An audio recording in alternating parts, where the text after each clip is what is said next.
Hello, wherever you are. Thank you so much for joining us. My name is Alex Trenoweth, and I'll be talking about famous films that have won Oscars, either as Best Pictures or actors who have won Oscars for Best Actor or Actress. So I think you're going to find a few of these films very familiar, but you might need a bit of reminding about how great they were, and maybe you'll be inspired to watch them all over again. So I have a few rules about Mirror Mirror, which is the book I've written about biopics. First of all, I watched about 200 biopics, and that means that it's a film based on a real life person played by an actor. So like I said, I'll give you a few examples of those. So the film must be based on a real life person with a certain amount of historical accuracy, because a lot of biopics tend to go off a little bit. But there are some, like They Died with Their Boots On, which were so historically inaccurate and so annoying to me anyway, that they weren't included. And so my publisher and I pared the list down from 200 biopics down to just over 100 biopics for the book Mirror Mirror. My second rule was, for the synastry, mainly I'm looking at conjunctions and oppositions. And also I'm using tight orbs of only 1 or 2 degrees. Maybe occasionally, if it's a really, really relevant orb, I might stretch it out for another a 3rd degree. And the reason why I'm only touching on the surface is because I wanted to work towards quantitative. I wanted to have as many films as possible for the book, because I could have pared the list down to 10 and gone through every sort of little detail of the astrology, but I thought that would take the fun away. And also I thought by keeping to the basics, maybe somebody would be inspired to write their own article for one of the fine astrological magazines out there. And the fourth thing I've done with the charts is I've used tri-wheels with the real life person in the middle, in the very middle, followed by the actor in the next part, and then finally on the outer wheel, the transits of the film's release. So I'm going to open up with Erin Brockovich, which starred Julia Roberts. So this won the Best Picture Oscar in 2000. It also won an Oscar for Best Director for Steven Soderbergh. The Best Actress Oscar, plus many other accolades, went to Julia Roberts, and the film was released on the 17th of March, 2000. And just to say, all the film posters I've used in this presentation are marked under Wikipedia as fair use, which means they can be used as teaching tools, but not to be made a profit from. So here, as I said, here we go. Here is the Erin Brockovich's chart. On the middle part here is Julia Roberts, and on the very outside is the transits of the film. In some of the data, I could only use noon charts, and I very much believe that there's value in noon charts. I know we want precise data. I know that we want to have things as accurate as possible, but I still think that there's value in the noon charts. However, we can't use the angles of Erin Brockovich because I don't know her exact time of birth, but I know her date of birth was the 22nd of June, 1960 in Lawrence, Kansas. So the story goes is that a single mother of 3 children is trying to find a job.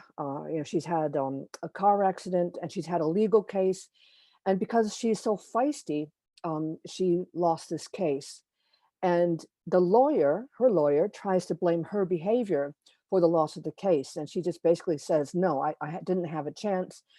It was obvious that, there were more expensive lawyers out there and they were judging me as a single mother. So I never had a chance from the first moment. And so she kind of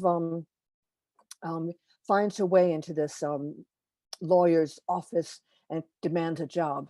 And he very reluctantly gives her a job as sort of like a undersecretary, where she does these really menial jobs. But then she finds a little bit of information about something going on in the drinking water in the town of Hinckley. And she goes off on an investigation to find out more information. And what she uncovers eventually leads to a huge case where they won $300 million in the end, which was all distributed out evenly to the victims of the people who were getting poisoned by the drinking water in Hinckley. Now, Julia Roberts is a very beautiful woman. But in real life, Erin Brockovich was, in the movie at least, she was a former beauty queen. She was very sexy. And, what I noticed, first of all, was um, a lot of people commented on Julie Roberts' appearance, the sex appeal that she had. So the transits of the film are right on Julie Roberts' North Node in Aries, which I think lends a sort of faded quality to the actor. And also over here, we have Julie Roberts' Pluto, just within a couple degrees of Erin Brockovich's North Node, again, lending that fated quality. And of course, we got the glamour of Julie Roberts' sun on the Neptune of Erin Brockovich. So I think all these things put together gives a really good feeling for what Julie Roberts was picking up from Erin Brockovich herself. So it was a great film. If you haven't seen it for a long time, maybe tonight is a good night to watch it again. The next movie that I really, really enjoyed is the Best Actor for Jamie Foxx in Ray.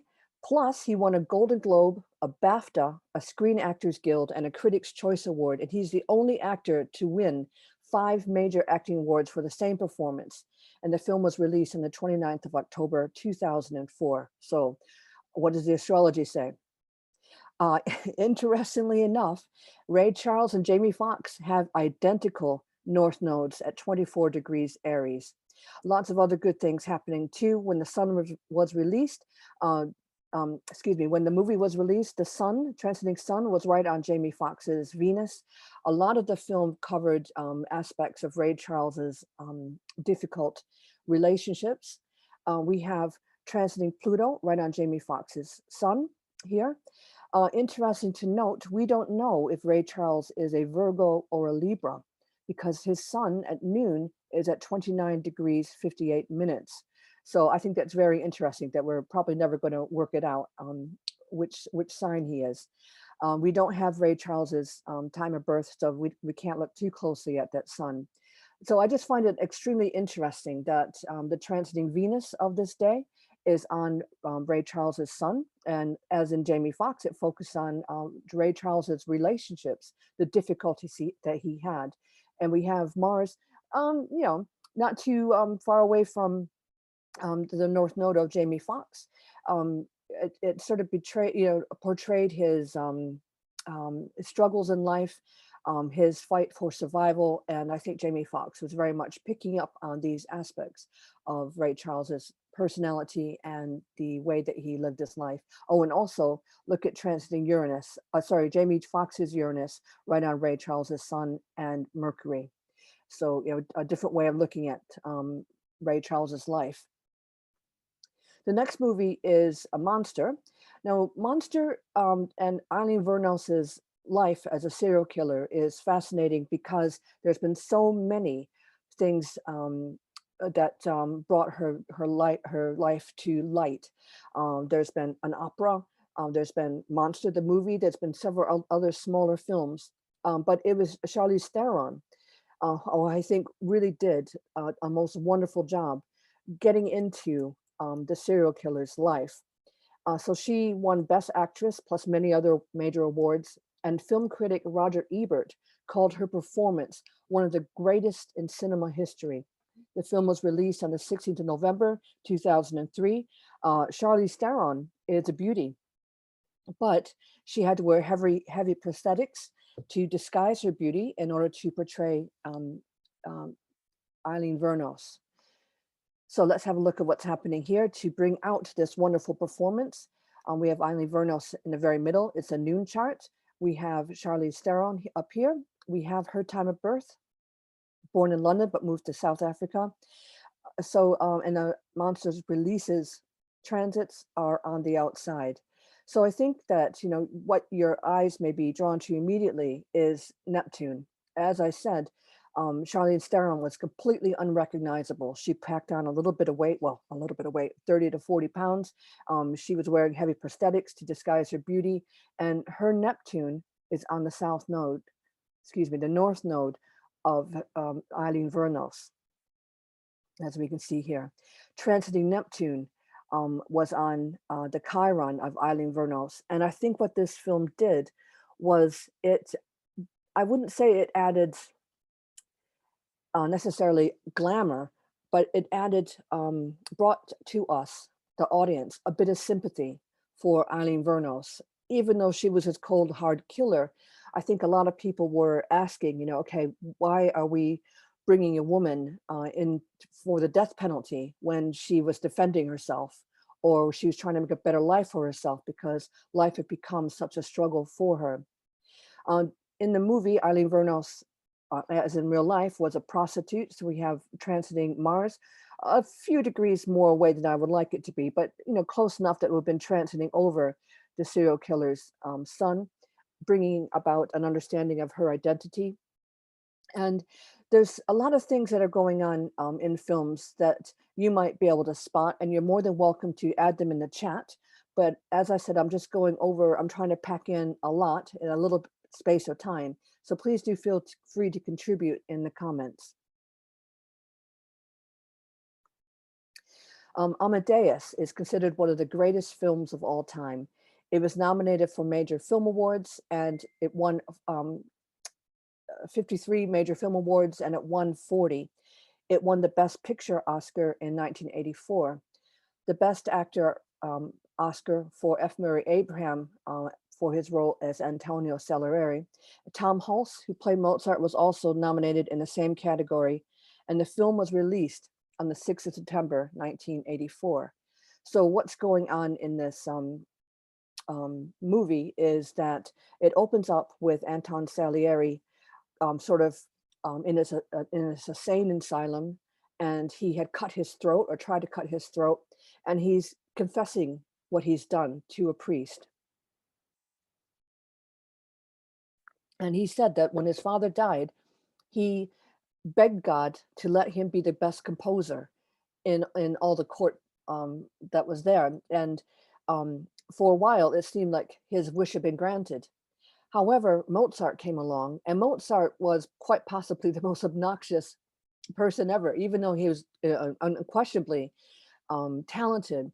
And so Salieri asked God, okay, well, if you're going to give all this talent to this lunatic, you've broken your promise with me, you're embarrassing me, you're making me look like a fool.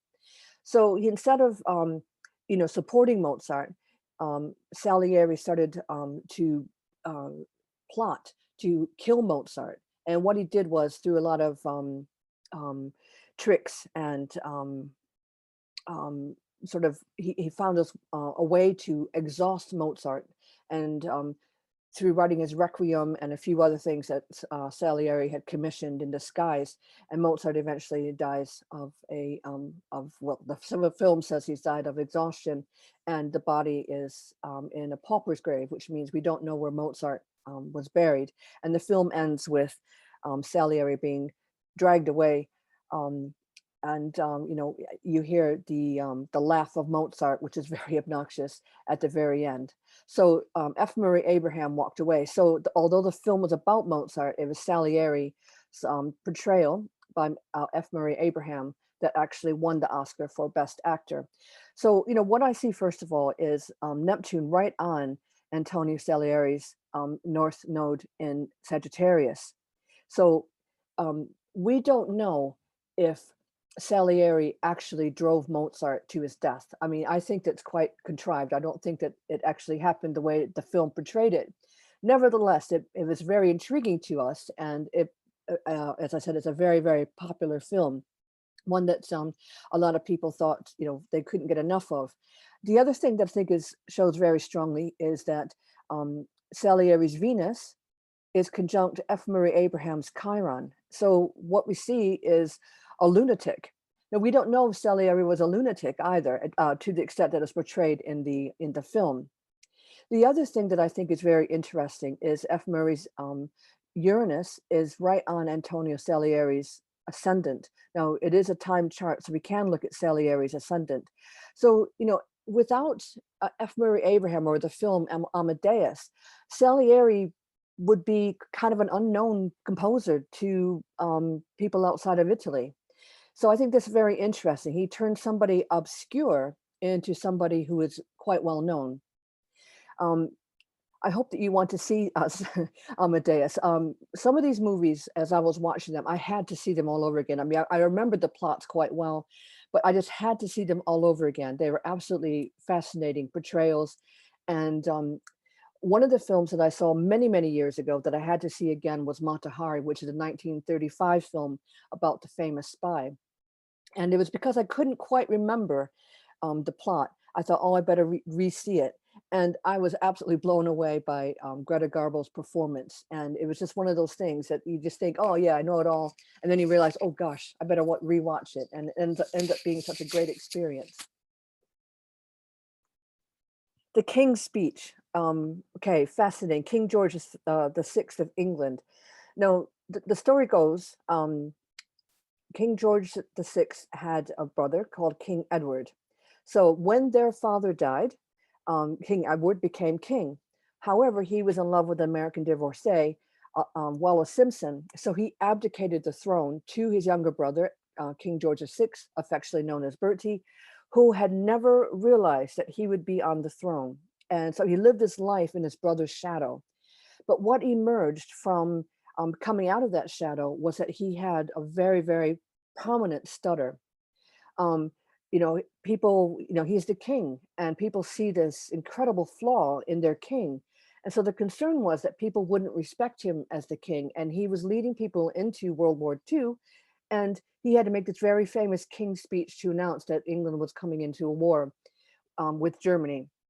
And through his voice coach, Bertie was able to deliver this important speech without a stutter. So the film is about the techniques that the voice coach Lionel Logue used. And I'm going to talk you through the charts, and hopefully I'm going to remember. I'm going to read you a little bit about from my book.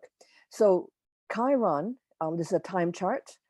Chiron is right on the king's ascendant. So there's something flawed or something that needs to be worked on that is immediately perceived by the people. And you can see here that column first, Neptune is on Venus of the king. Also, you can see here that Jupiter, the actor's Jupiter, is within a couple degrees of the sun of the king, which by conjunction brings in Mercury as well. What are we talking about? We are talking about the king's speech, Mercury. Other interesting things happening here. Chiron was transiting column first's own Chiron. Now, Colin first said that there was, to develop the stutter, it took a lot of practice and a lot of mental space to do it effectively, to be able to imitate the king, as it were. However, he said after the movie ended, it was equally difficult to undo that habit that he'd so got, firmly established. So I found that absolutely fascinating.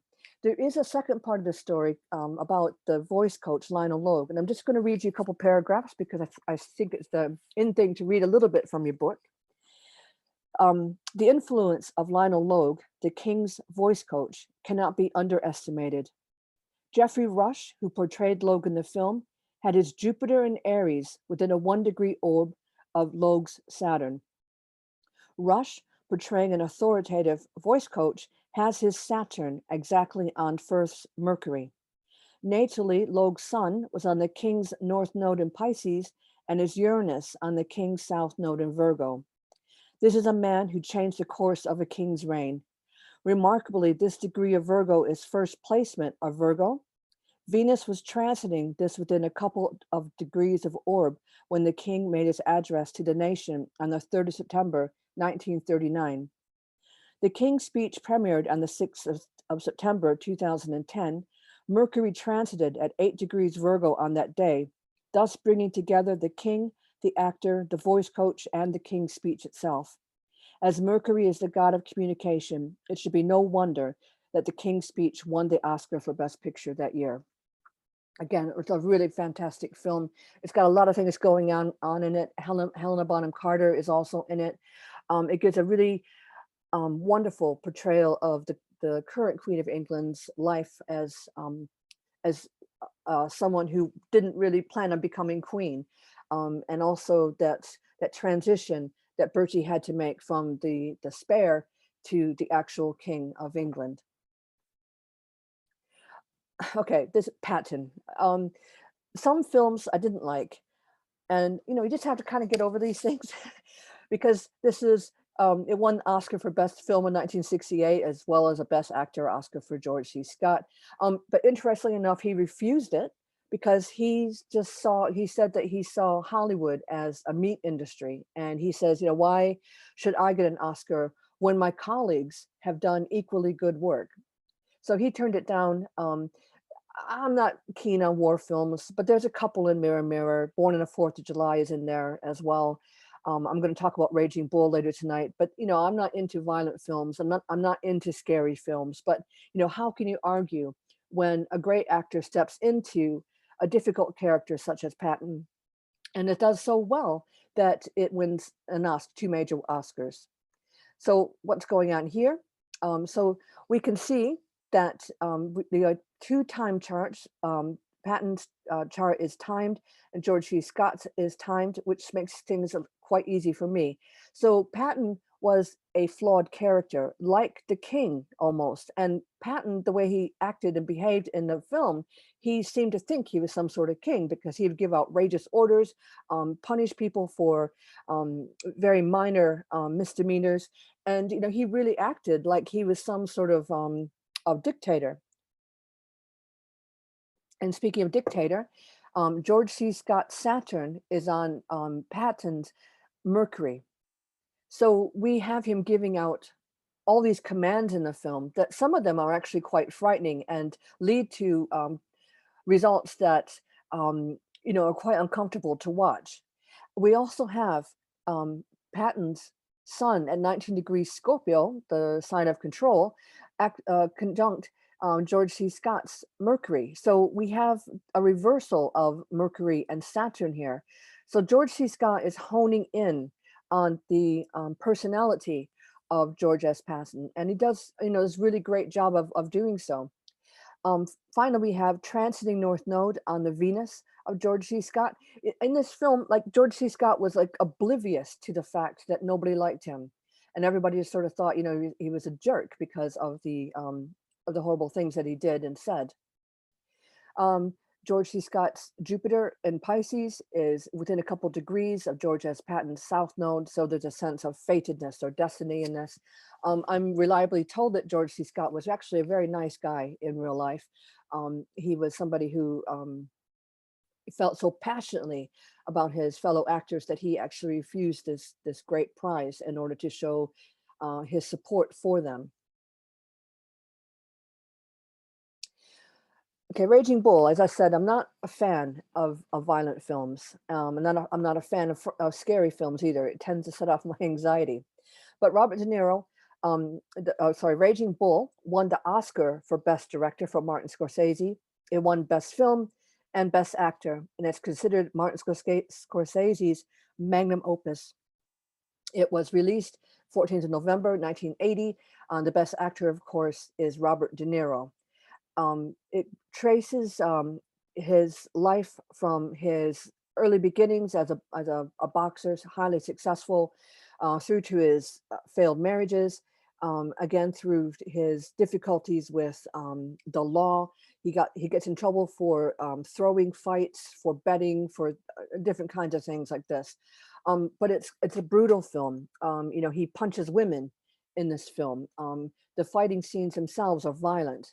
Jake LaMotta, the real life character, eventually loses everything. His wife walks out. He has to sell the jewels from his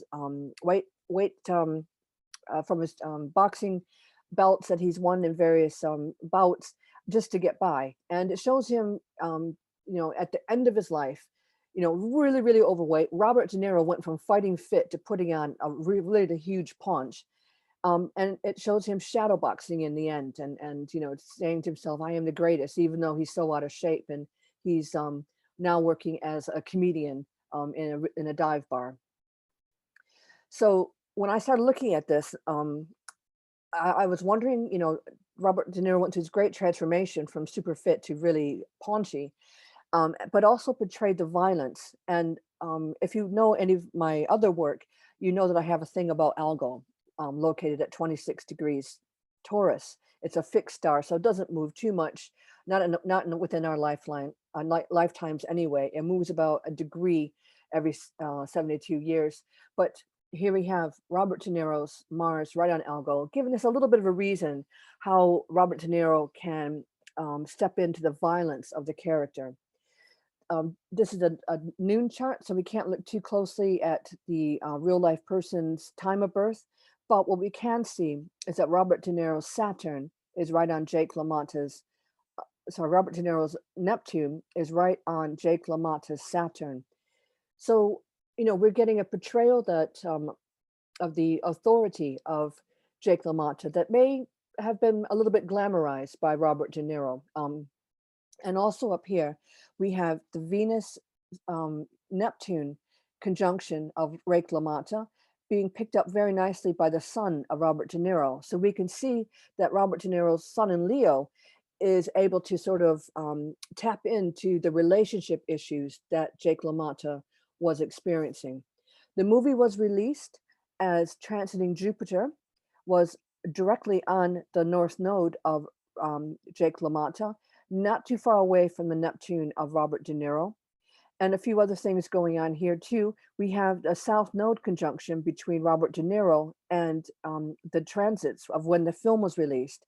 And I've pointed out a few other films that this is the case for, that the nodes seem to be important. And in my book, I think that this does lend itself to a fated quality, like somehow is meant to be. And so I'm thinking that with these Oscars, maybe that could be the key, that somehow the North Node or the South Node picks up and sort of paves the way towards achievement. There were a few films that I thought were really great, but didn't quite get the accolades that the actor deserved. And so these are my almost, almost made it and should have made it nominations. Schindler's List. Liam Neeson is not only super gorgeous, but he's also super compassionate. And, he did a great job of Schindler's List. However, Schindler's List won the Best Picture and it won Best Direction for Steven Spielberg, but Liam Neeson didn't win that year. The film was released on the 30th of November, 1993. So it just traces the story of Oskar Schindler, who found a way to rescue Jews that were passing through. He would bribe officials and he would put them to work in his factories. He went broke trying to keep everybody out of the death camps. And, he was very much motivated to do this by the very horrific discovery that a little girl that he used to watch. The film was filmed in black and white, but the only color in the film is of a girl wearing a red coat. And he used to see this girl. And then there's this horrible scene where her body is discovered in a pile of corpses. And he's motivated to do something about this. And so he eventually goes, loses all his money because he's, paying officials, Nazi officials, to find passage to safety for these Jewish people. And in the end, he's honored with a standing ovation. So Liam Neeson didn't get the Oscar, but I think there's a lot of interesting things happening in this film that helps us to understand how Liam Neeson was able to tap into the heart of Oskar Schindler. And I think one of the things that helps us here is that we have Oskar Schindler's Chiron in Aquarius, and Liam Neeson's North Node, only a few degrees away, also in Aquarius, and transiting Saturn was right on Liam Neeson's North Node and Oskar Schindler's Chiron when the film was released. The other thing that we can see is that Oskar Schindler's Mars in Gemini is conjunct Liam Neeson's Mercury in Gemini. It's the story of Oskar Schindler's life that Liam Neeson is tapping into. And a few other things to notice too. Liam Neeson's Pluto is within a few degrees of Oskar Schindler's Chiron. And a few other bits and pieces we have down here transiting Uranus Neptune conjunction was on Oskar Schindler's Uranus. So actually, the film was released on Oskar Schindler's Uranus. It's a Uranus return for Oskar Schindler. Hotel Rwanda is a film where there's an Oscar nomination for Best Actor for Don Cheadle. Unfortunately, he didn't win, but the film was released on 11th September 2004. And this is quite a harrowing tale that happened. There was the conflict between the Hutsuts and the Tutsis, and Paul, and I'm not going to embarrass myself by trying to pronounce his surname. He married a Tutsi, and they were in conflict in a war, and he had to protect his wife, who is a Hutu. I hope I had that the right way around. It's hard to get to think of the right facts. I might have it the other way around. But he had to. His hotel became a refuge for people, and he wanted to save as many people as he could, very similar to Oskar Schindler, and so his hotel became this refuge. But as he was like sort of in this hotel, he was unaware of how bad things were on the outside. And some of the people in there would say, if they discover us in here, they're going to cut us, they're going to kill us. And there are terrible, terrible atrocities that occurred in Rwanda during the conflict. And like a few other films, Schindler's List and the one with Donald Woods and Kevin Kline, it escapes my mind at the moment, Biko.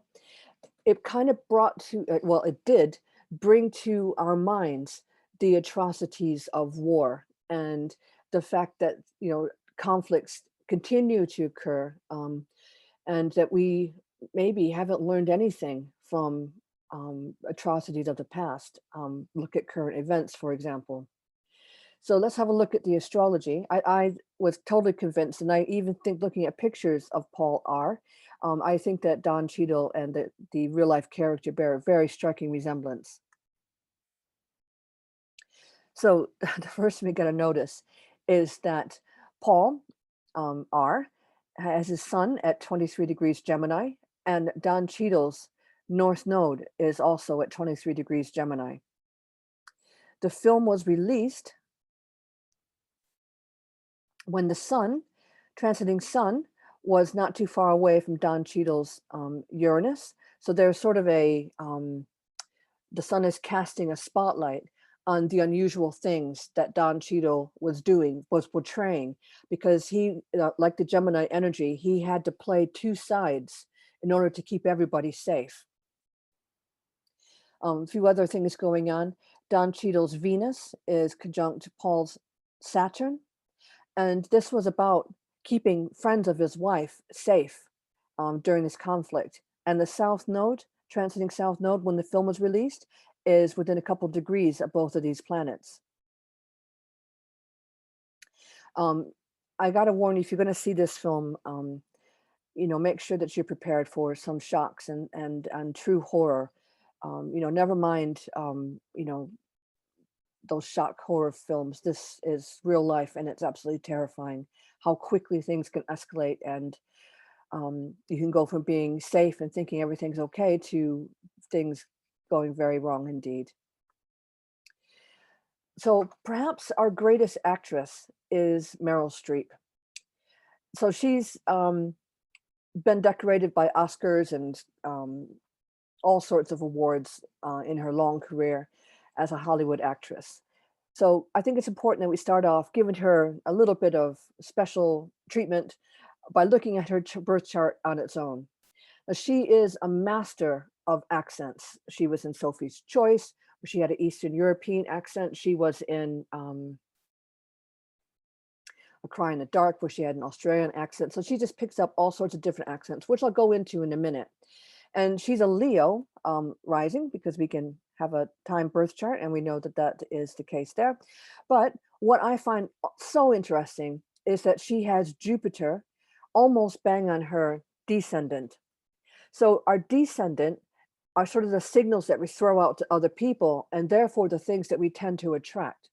So Meryl Streep is throwing out this Jupiterian confidence, and what she's attracting are the shape-shifting qualities of Jupiter. So Jupiter is a shapeshifter mythologically. He appeared as a shower of gold to Danae, as a swan to Leda. He was a shivering bird on the windowsill of Hera. And when Hera saw the poor shivering bird, she took it from the windowsill and put it to her breast to warm it up, and immediately Jupiter became Jupiter again.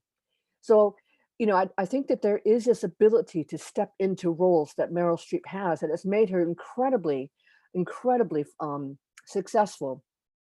And we also have up here, we have Mercury conjunct Mars in Gemini, which again, I think gives her that mutability to step into different roles. She has a great deal of sympathy for the characters that she might be portraying. I think it also gives her the sensitivity to pick up accents quickly.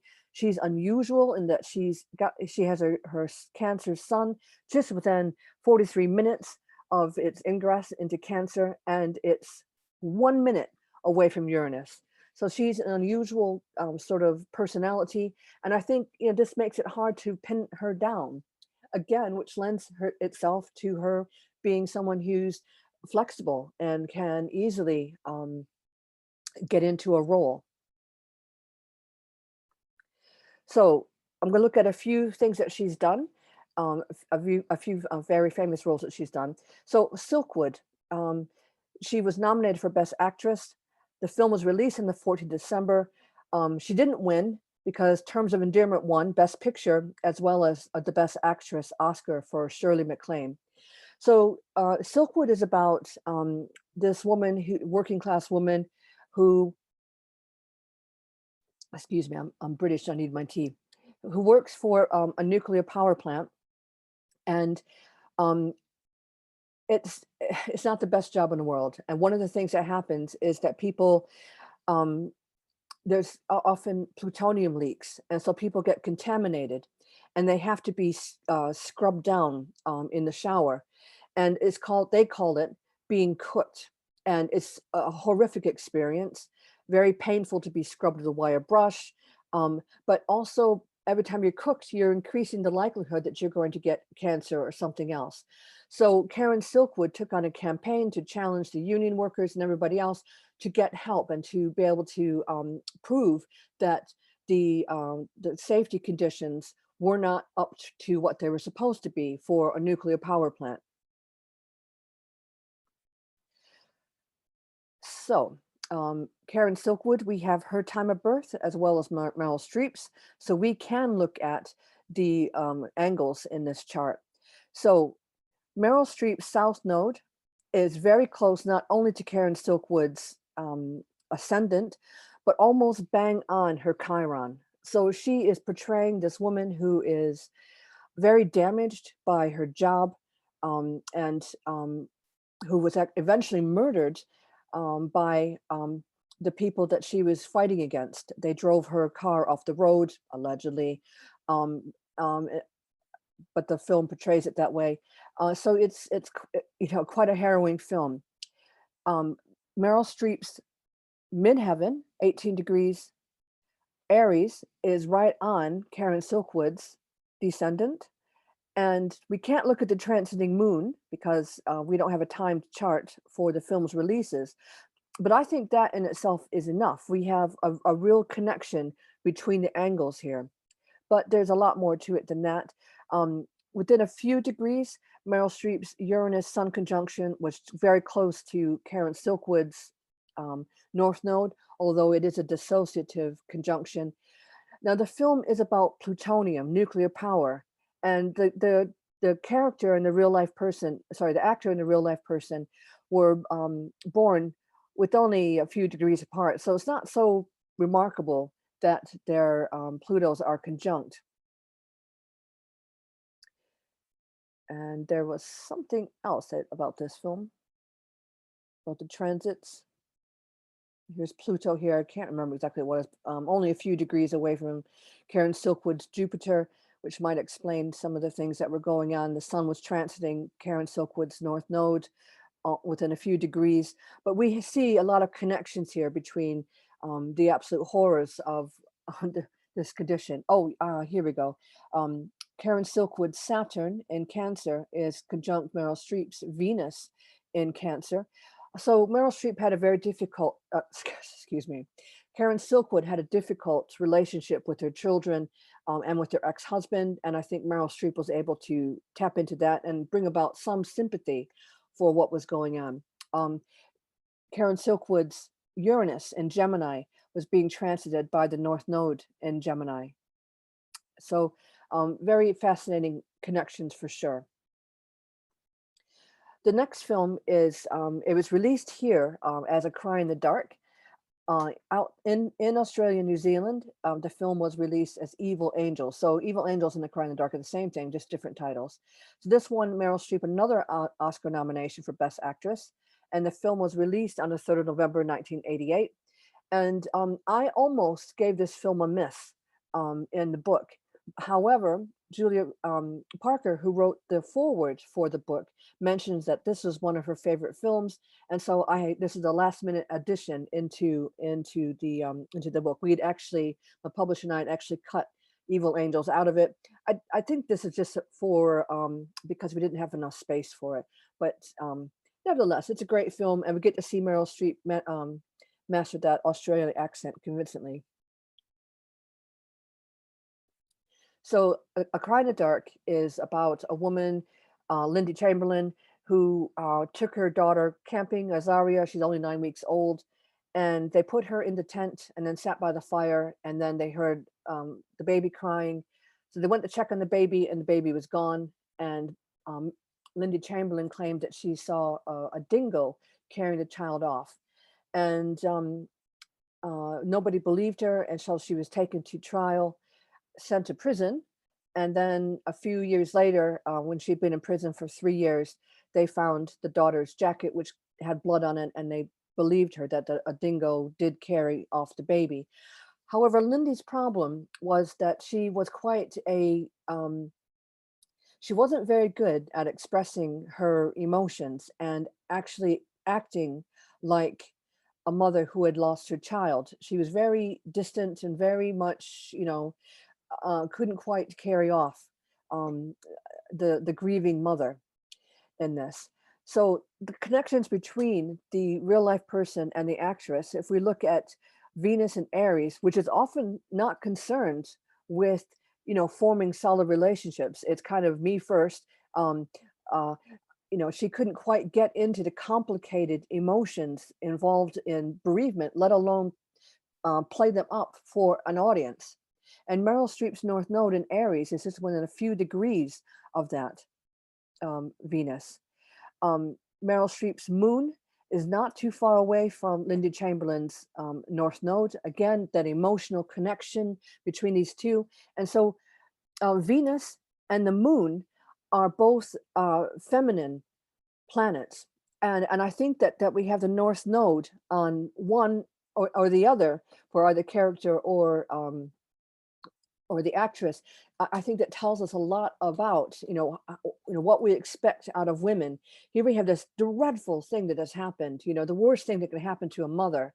And then, when she tries to tell her story, nobody believes her.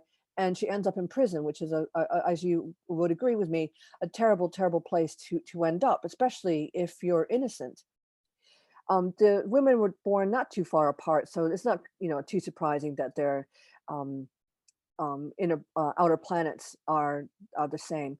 But when the movie was released, transiting Uranus was right on Lindy Chamberlain's Jupiter, and the film is about Lindy Chamberlain's fight for justice and the fight to find her freedom again.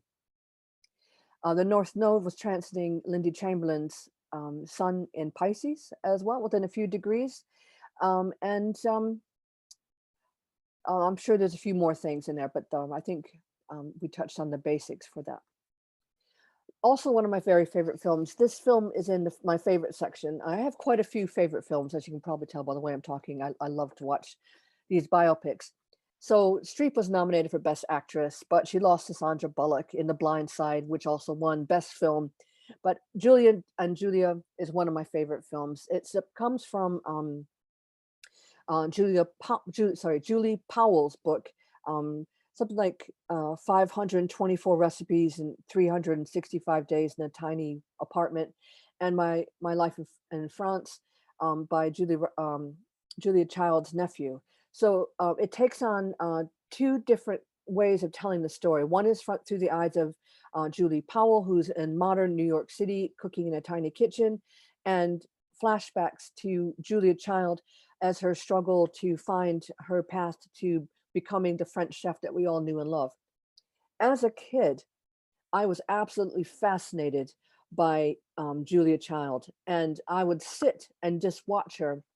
And I didn't understand what Julia Child was doing. She was cooking, and I knew that she was famous. I even played her, dressed up as her for Halloween one year. I didn't understand why what she was doing. I just loved what she was doing with such passion. And okay, so let's look at the charts and how they compare. This is Meryl Streep to Julia Child.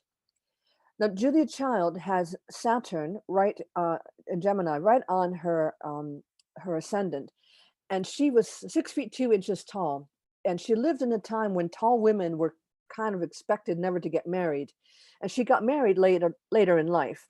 So Meryl Streep is only, I think she's average height, maybe slightly above. But with clever camera angles, they made Meryl Streep somehow look like she was just as tall as Julia Child. And here we have Julia Child's Jupiter right on her descendant. And if you remember, Meryl Streep also had Jupiter on her descendant. And Meryl Streep's Chiron picks up on on Julia Child's descendant and Saturn. So one of the things we learned about Julia Child was that she was unable to have children, and it kind of we saw this when Julia Child's sister announced her pregnancy, and Julia Child kind of cried into her husband Paul's arms, and it was a very touching part of the film.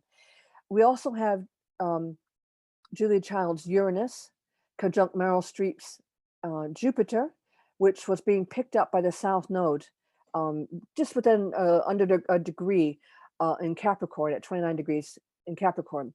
So what I think this does again is I don't really think that I understood Julia Child's unique contribute to cuisine until I saw the film. And doing a little bit of research, I worked out. Sometimes it takes a ton of bricks. I worked out that back in the time when Julia Child was becoming famous, and she was working so hard to become a cook at the famous Cordon Bleu, the like high cuisine was considered TV dinners to American housewives. Nobody really knew how to cook fresh, or the food was very bland.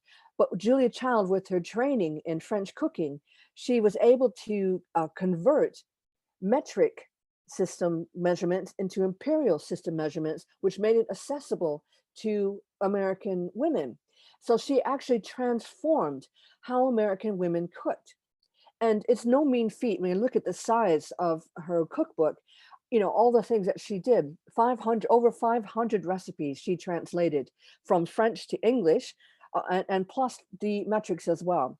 So we have Meryl Streep's MC in Aries on Julia Child's North Node. And we also have other little goody things going on here. Meryl Streep's Sun-Uranus conjunction, not too far away from Julia Child's conjunction. And Meryl Streep's Saturn in Virgo, right on Julia Child's Mercury and Venus. What did Julia Child do? She meticulously translated French to English and metric to imperial measurements. So it's quite amazing the feat that this would take to do. Okay, and the Iron Lady. Meryl Streep was Margaret Thatcher. This is considered to be her greatest performance, and Streep won Best Actress in 2012. The Iron Lady was released on the 26th of December. This story is told in flashback about how a greengrocer's daughter found her way to the highest political position in England, and the first female prime minister and the only female prime minister. So at the time of her time in office, she was one of the the most powerful woman in the world. And it was a bit about her marriage as well, and just how she managed to survive in a political climate of so many powerful men. So Margaret Thatcher is here. Saturn in Scorpio conjunct the ascendant makes for a pretty tough character. And you can see that it's opposite Meryl Streep's moon in Taurus, right on Margaret Thatcher's descendant. Meryl Streep's North Node is only a few degrees away from Margaret Thatcher's Chiron. And I think this is one of the things that Meryl Streep did, was that she sort of tapped into Margaret Thatcher's pain of this constant rejection and constant fighting she had to do when she was in office. And it made us sympathetic towards what was going on in her life. Margaret Thatcher's Venus in Sagittarius is very close to Meryl's, sorry, let me try that again. Margaret Thatcher's Venus in Sagittarius is conjunct Meryl Streep's Chiron in Sagittarius.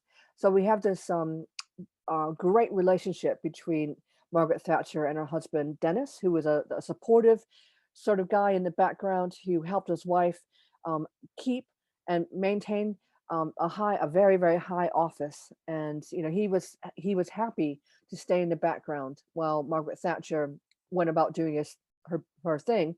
So he was happy to let her wear the pants of the family. But the film kind of makes it clear that although it seems Margaret Thatcher is the most important person in the household, actually it's the supportive role of Dennis that makes Margaret Thatcher so successful.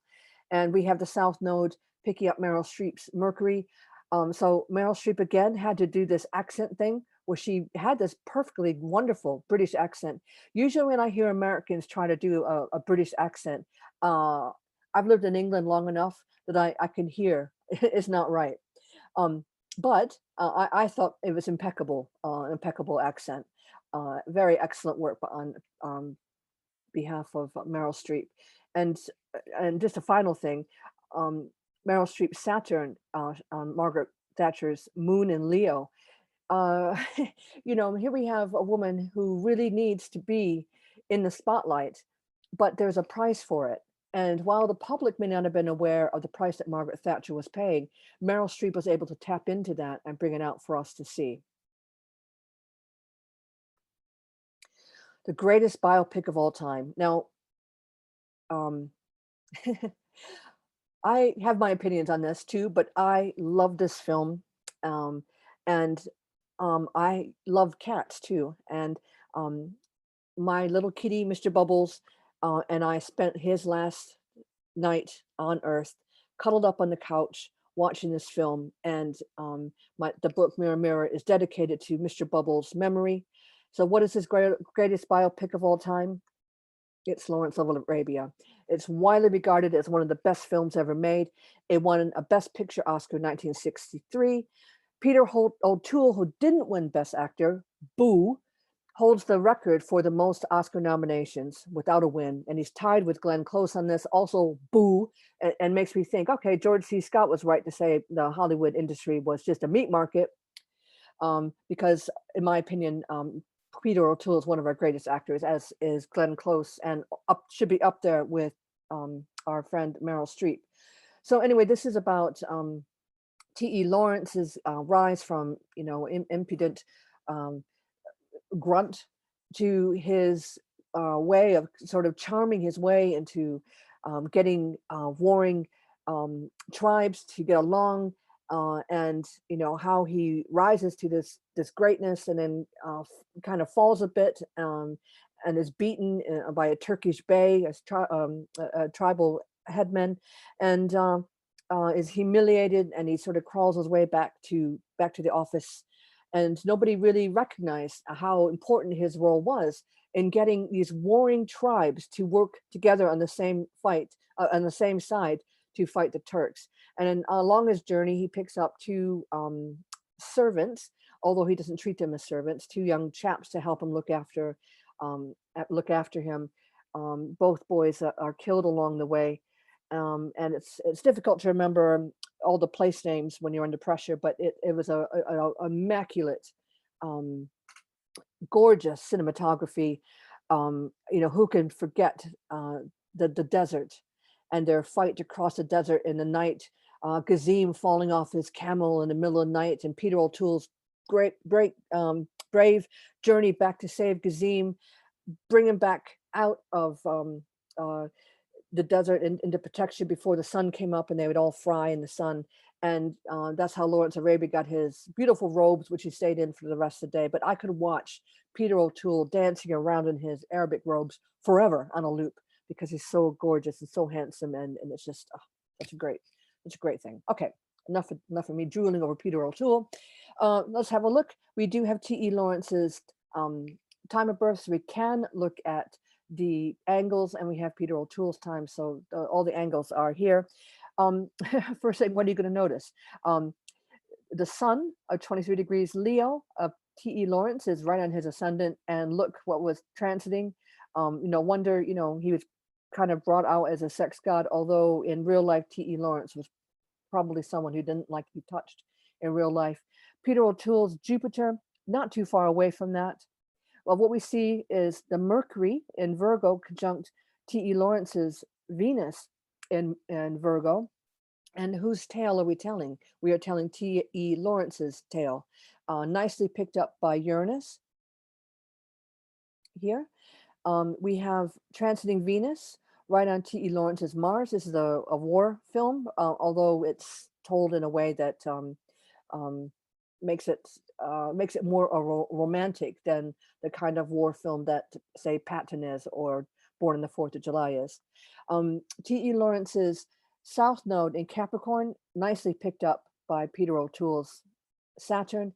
Peter O'Toole brought T.E. Lawrence's achievements and struggles to the cinema scene, nicely picked up by the South Node that was transiting when the film was released.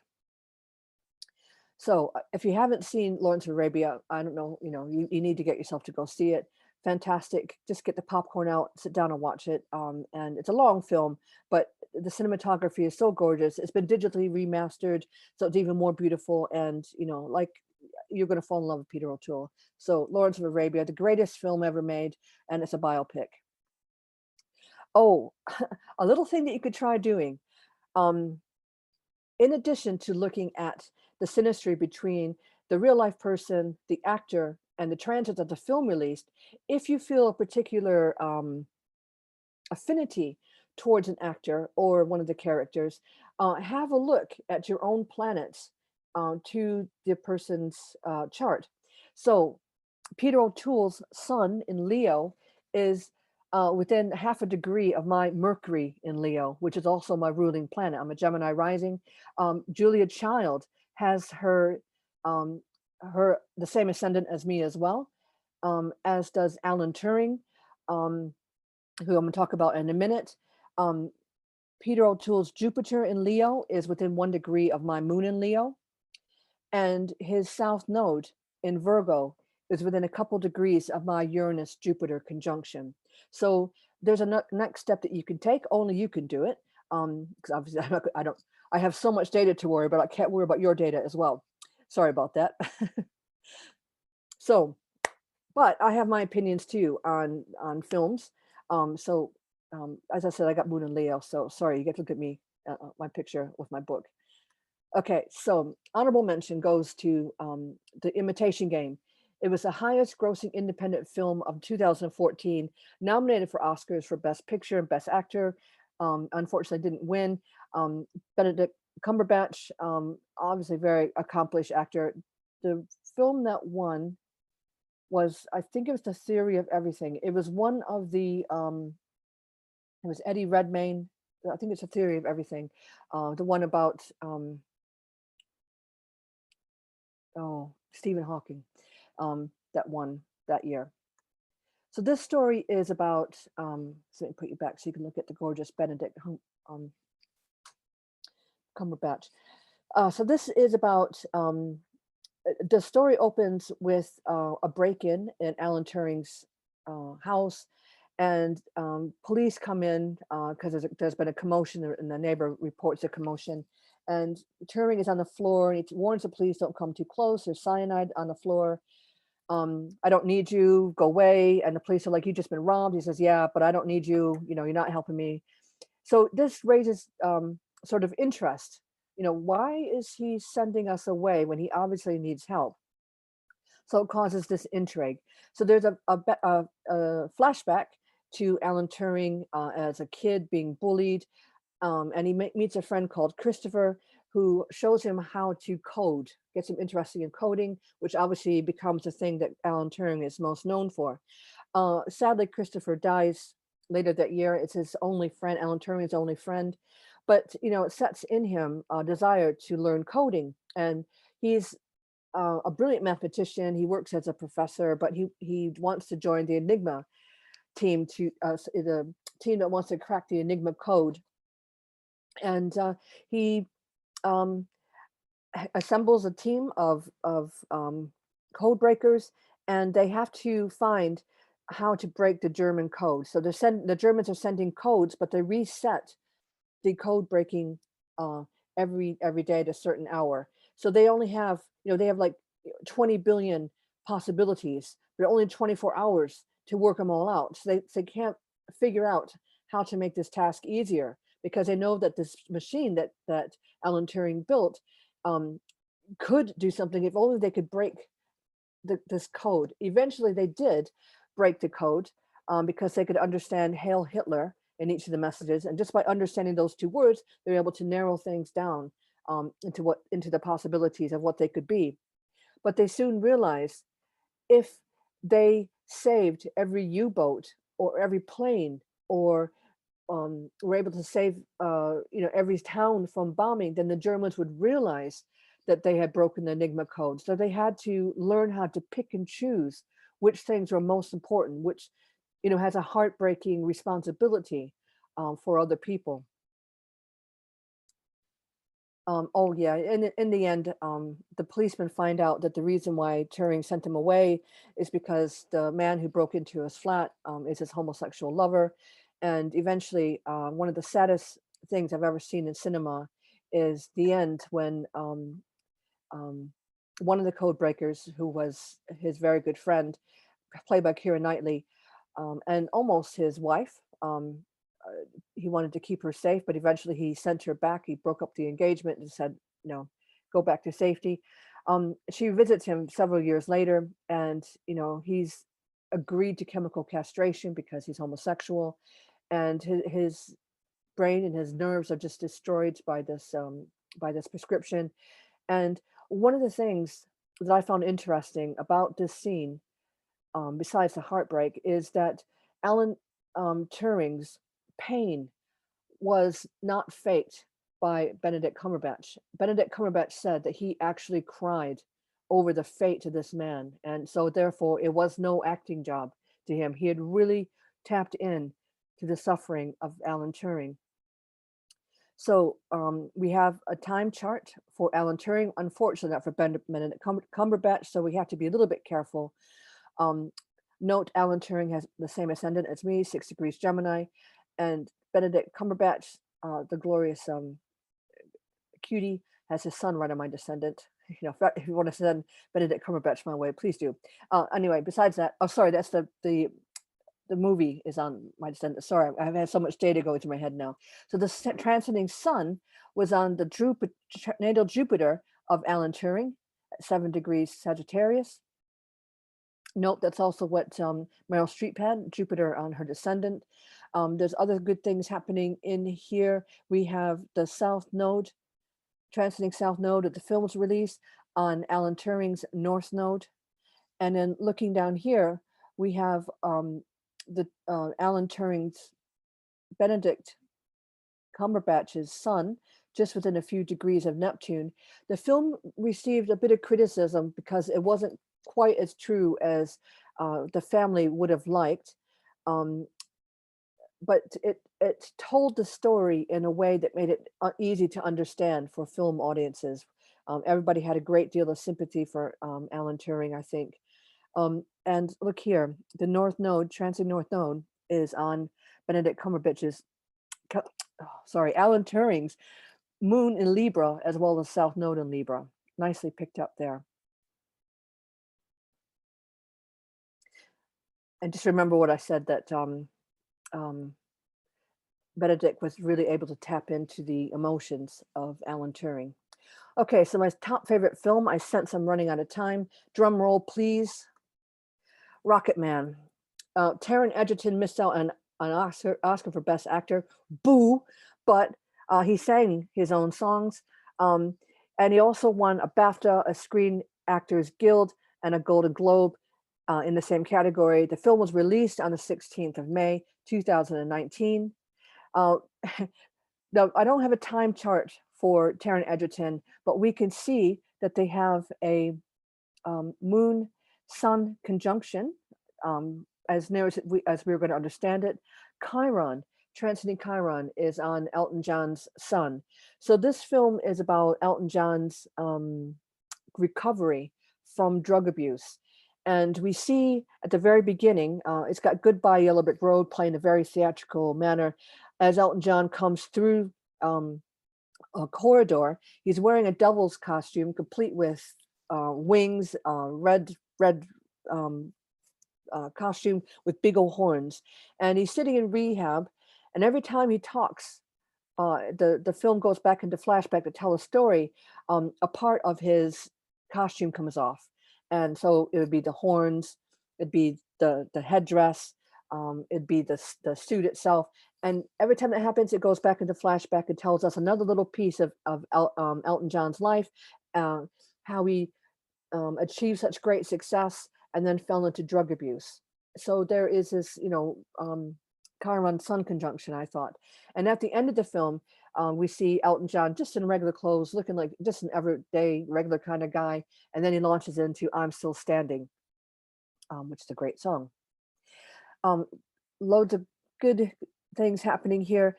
Taron Egerton's Mars in Scorpio is on Elton John's Chiron.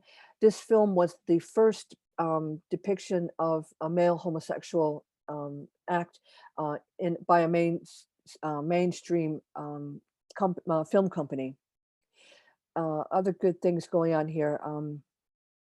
We have the North Node of the actor right on the Venus of the real life person. And what is interesting about that is that Elton John has a natal Venus square Jupiter, which I think kind of explains all his indulgences and his need for fashion. And Taron Egerton is able to pick that up extremely nicely. Note that Transiting Sun was on Algol when this was depicted. So it's there's some scenes in there that show real powerful slides into debauchery.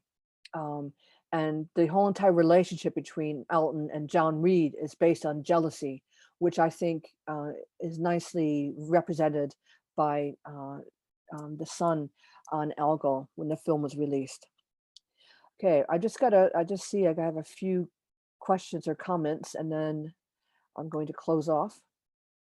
Oh, that's interesting. Ross says Warnos was a client of a psychic friend of mine in Michigan, and the film shows how Patton remembered a past life as a Roman soldier. That's right. I forgot about that.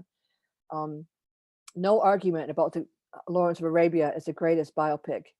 You've never seen the sunrise until you see this movie. I totally agree. Absolutely beautiful. Thank you for your comments, Rob. Really appreciate it. So I hope you enjoyed that. Life is very busy for me. My first book was called Growing Pains, Astrology in Adolescence. Mirror Mirror is available on Amazon and all good bookshops all over the place. You can contact me on www.alextrenoweth.co.uk for a signed copy if that pleases you. I'm on all the usual social media platforms. Also from our website, you can buy a copy of the Solar Writer Adolescent Astrology Report, which is designed for parents and teachers to help the children in the care. I work a lot for the Cosmic Intelligence Agency. If you have an article you'd like to submit for Time Lords, please contact me. I do a lot of work for ESAR. I'm the CAP ESAR president. CAP ESAR is a certified astrological professional, which is their qualifying degree. And I'm doing a lot of things for OPA too. We have our great big conference coming up within the next couple of weeks. So millions of ways of contacting me if you have any questions. Thank you so much for attending. Thank you so much, Alex. That's okay. It was lovely. And I'm exhausted. I'll bet you are. And, you know, I always enjoy the detail that you provide in your talks. I mean, it's just fascinating. Thank you very much. Thanks for having me again. Absolutely. Thank you. Thanks.